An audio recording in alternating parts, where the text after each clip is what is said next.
Serial दिली तो है कि आने वाली इसमें आप देखेंगे कि जब मोइद बातें सुन लेता है अबीरा की और हारून की, तो वो अबीरा से कहता है कि अबीरा तुम मुझे धोखा दे रही थी और मैं था क्या पागल, तुम्हारी मोहब्बत में मरा जा रहा था। ये सुनते साथ ही अबीरा कहती है कि तुम मरे नहीं जा रहे हो, बल्कि तुम तो अपाहज हो चुके हो और तुम नहीं ठीक होगे, तुमने भी तो मुझे छोड़ दिया ना सबरीना के लिए। तो सुनते साथ ही मोइद कहता है कि तुम्हारा दिमाग खराब हो गया है, तुम कैसी बातें कर रही हो, तुम्हें पता भी है कि हारून बिल्कुल भी तुम्हारे काबिल नहीं है, वो तुम्हें कभी भी खुश नहीं रखेगा, मुझे लगता है कि शायद वो किसी चीज़ का बदला ले रहा है। ये सुनते साथ ये अबीरा कहती है कि ऐसा हरगिज़ नहीं है, मेरी सारी की सारी खुशियाँ उसी के साथ जुड़ी हुई हैं, तुम्हें पता है कि तुम्हारी वजह से मैं रातों को सोती नहीं हूँ।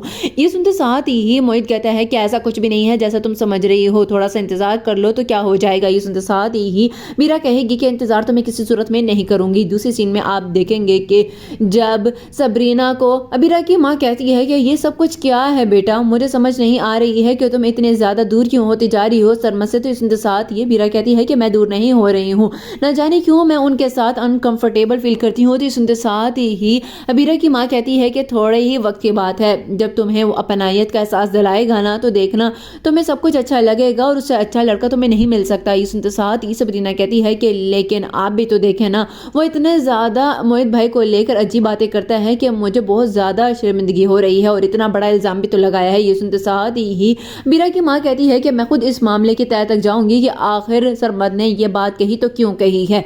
लास्ट सीन में आप देखेंगे कि जब सरमद की माँ कावर से कहती है कि बस बहुत हो गया कावर, मैंने सोचा है कि इस रिश्ते को मजीद खोखला होने से बचाया जाए। तो ये सुनते साथ ही कावर कहते हैं कि कैसे आपा, कैसे हम करेंगे ये सब कुछ, आपको नजर आ रहा है ना कुछ भी नहीं हो सकता है। तो सुनते साथ ही सरमद की माँ कहती है कि मुझे लगता है कि शायद अब अबीरा और शानजे एक हो चुकी हैं सरमद और सबरीना को अलग करने के लिए। सुनते साथ ही कावर कहता है कि अगर ऐसा है तो मैं किसी भी सूरत में कलसूम और शानजे को माफ़ नहीं करूंगा। जिस पर कहती है सरमद की माँ कि ये गलती ना करना।